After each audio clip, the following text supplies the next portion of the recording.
दोस्तों, स्वागत करते हैं। तो आज हम पढ़ेंगे दोस्तों मानव पाचन तंत्र, ह्यूमन डाइजेस्टिव सिस्टम। तो देखेंगे दोस्तों ह्यूमन डाइजेस्टिव सिस्टम में क्या होता है।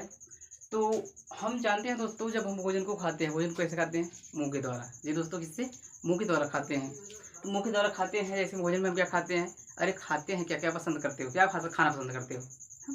तो हम खाना पसंद करते हैं सर, मुर्गा खाना पसंद करते हैं। वेरी गुड, बहुत बढ़िया। अरे मुर्गा ही नहीं भाई, अरे और आते हैं पूरी सब्जी खाते हैं। जी, पूरी सब्जी को लेकर चल रहे हैं।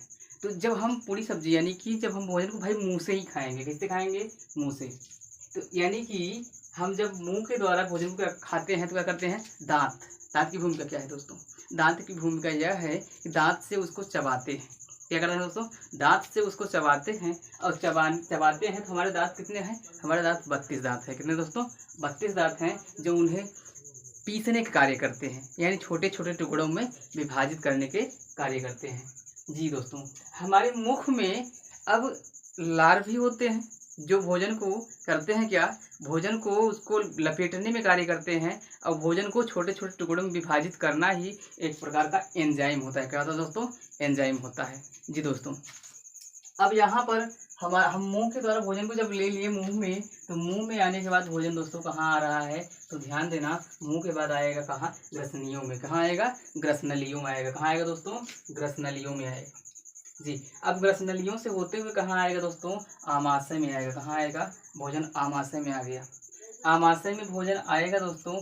आमाशय को समझना, आमाशय बहुत इम्पोर्टेंट है हमारे लिए और हमारे किसी भी प्रतियोगी परीक्षाओं के लिए। क्या है कि जब हम आमाशय में भोजन आता है तो भोजन लगभग 4 घंटे, कितने दोस्तों? लगभग 4 घंटे तक रहते हैं। यानी कि इसका पाचन का क्रियाकलाप 4 घंटे तक होता है। फिर उसके बाद अब पाचन होने के लिए क्या महत्वपूर्ण है? तो हम कह सकते हैं हाइड्रोक्लोरिक अम्ल। क्या दोस्तों? हाइड्रोक्लोरिक अम्ल।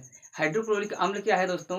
तो हाइड्रोक्लोरिक अम्ल को HCl बोलते हैं, जिनमें से जठर रस निकलता है। क्या निकलता है दोस्तों? जठर रस निकलता है। यह किस कलर का होता है? तो हम कह सकते हैं दोस्तों हल्के पीले रंग का। किसका? हल्के पीले रंग का द्रव यह होता है। अब हल्के पीले रंग का होता है। अब इनकी कार्य क्या होती है दोस्तों?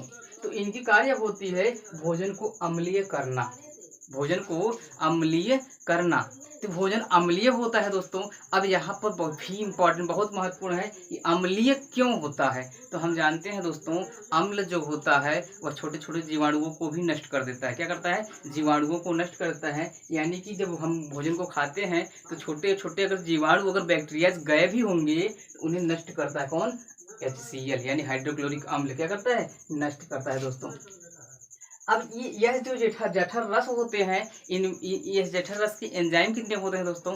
2 प्रकार के होते हैं। कैसे होते हैं? 2 प्रकार के होते हैं। कौन कौन से हैं? पेप्सिन और रेनिन। क्या है दोस्तों? पेप्सिन और रेनिन है दोस्तों।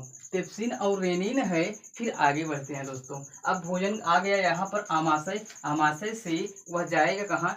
वह आमाशय से छोटी आंत में जाएगा। लेकिन छोटी आंत में जाने से पहले 2 जगह को और पढ़ना है। क्या है दोस्तों? वह है पित्ताशय। क्या है? पित्ताशय। आमाशय से जब भोजन निकलता है तो पित्ताशय नलियों से, पित्ताशय से नहीं दोस्तों, पित्ताशय नलिकाओं से होते हुए गुजरता है। अब यहाँ पर भोजन जाता नहीं है, लेकिन इनकी भूमिका क्या है? तो पित्ताशय जो होता है वह क्या है दोस्तों? इसका pH मान जो है 7.7, यानी कि यह क्या होता है? क्षारीय होता है दोस्तों। इसका कलर कैसा होता है दोस्तों? तो हम कह सकते हैं इसका कलर जो होता है हल्के पीले और हरे रंग का होता है दोस्तों। हल्के पीले और हरे रंग का होता है। आगे बढ़ते हैं दोस्तों।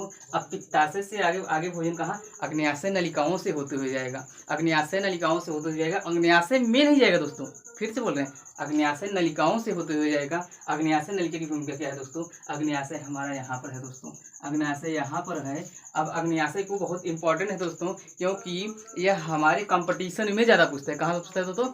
कंपटीशन में पूछता है। तो आगे बढ़ेंगे दोस्तों। अग्न्याशय यहाँ पर हम इसीलिए हम इसको बड़े बड़े हेडलाइन में रख दिए हैं। तो अग्न्याशय क्या है? अग्न्याशय हमारे शरीर का दूसरी बड़ी ग्रंथि है दोस्तों। क्या है? दूसरी बड़ी ग्रंथि है। जी दोस्तों, अब अम्लीय होता है कि क्षारीय होता है, तो हम कह सकते हैं अग्नि से क्या होता है, क्षारीय होता है। क्यों दोस्तों, क्योंकि 7.5 पीएच मान है, 7.5 से 8.3, यानी कि पीएच मान जो होता है 7 से कम वाला अम्लीय होता है, 7 से अधिक वाला क्षारीय होता है। अगर 7 होता है तो ऐसे कंडीशन में क्या होता है दोस्तों, तो हम कह सकते हैं जो ऐसी कंडीशन है तो उसे हम उदासीन कहते हैं। दोस्तों यहाँ पर देखना 7.5 है, क्या यह क्षारीय है कि अम्लीय है कि उदासीन है? जी दोस्तों यह क्या है, क्षारीय है। क्या है, क्षारीय है दोस्तों। फिर आगे बढ़ते हैं। अब अग्न्याशय में भोज्य पदार्थ जो उपस्थित होते हैं क्या होते हैं, कार्बोहाइड्रेट होते हैं। क्या दोस्तों, कार्बोहाइड्रेट होते हैं। फिर अब दूसरा क्या है दोस्तों, यहाँ पर है वसा होते हैं, और उसके बाद क्या होते हैं, प्रोटीन होते हैं। जो भोज्य पदार्थ होते हैं कौन कौन से होते हैं, कार्बोहाइड्रेट, वसा, प्रोटीन होते हैं दोस्तों। क्या होते हैं, कार्बोहाइड्रेट और उसके बाद वसा और प्रोटीन होते हैं।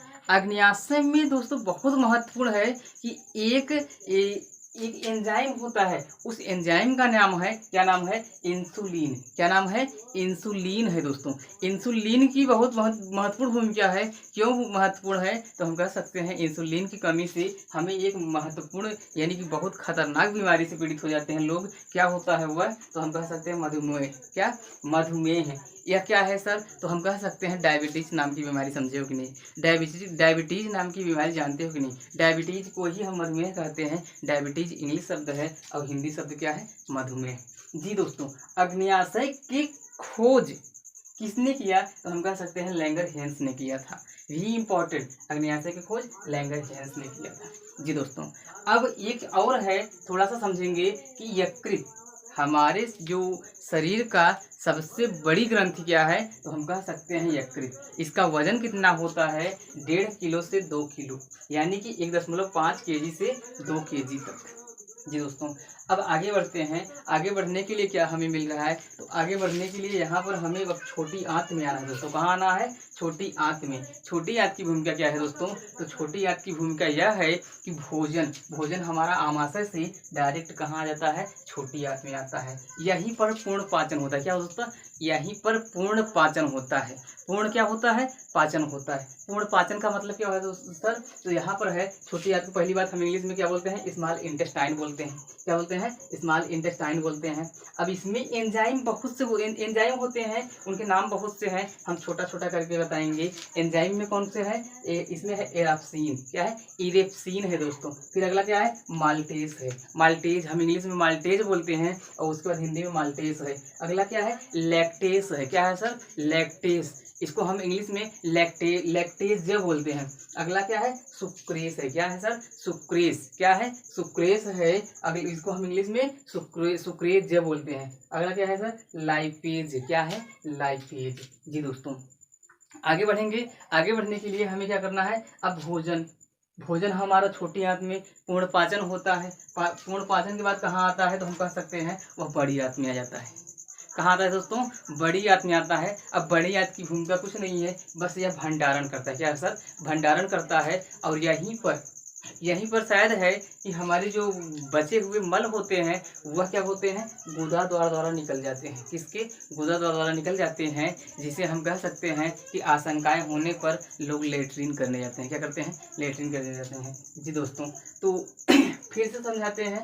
अब बड़ी आंत में क्या है सर, तो जब भोजन यहाँ पर इकट्ठा हो जाते हैं, स्टोर हो जाते हैं, फिर उसके बाद हम कह सकते हैं कि हम जिस प्रकार भोजन खाते हैं उस प्रकार तो ऐसी क्रियाकलाप तो नहीं होना चाहिए। हमारे पास तो पावर भी होते हैं, हम पावर जैसे भोजन को ना खाएं तो हम क्या कर सकते हैं, किसी से ना फाइट कर सकते हैं, ना डोल सकते हैं, ना कुछ भी कर सकते हैं, हम बिल्कुल बेहोश के तौर पर रहते हैं। जी दोस्तों, लेकिन हमें एक एनर्जी भी मिलती है, जो कि हम भोजन को पूर्ण पाचन जब होता है तो वह हम भोजन कहाँ जाता है, तो हम कह सकते हैं बड़ी आंत में जाता है, जहाँ पर स्टोर होता है वह मल के रूप में, बाकी सभी क्या होते हैं, एनर्जी के रूप में हमारे शरीर में लग जाते हैं दोस्तों। तो वीडियो कैसा लगा, अगर अच्छा लगा हो तो दोस्तों लाइक, शेयर तथा सब्सक्राइब जरूर करना। आगे तो हम कुछ कह नहीं सकते हैं दोस्तों, लेकिन बस समझना यह है कि हमारी मेहनतों को आपको समझना है।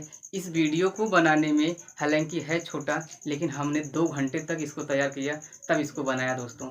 तो हमारी मेहनतों को समझना और इसको लाइक, शेयर और सब्सक्राइब जरूर करना। जय हिंद दोस्तों।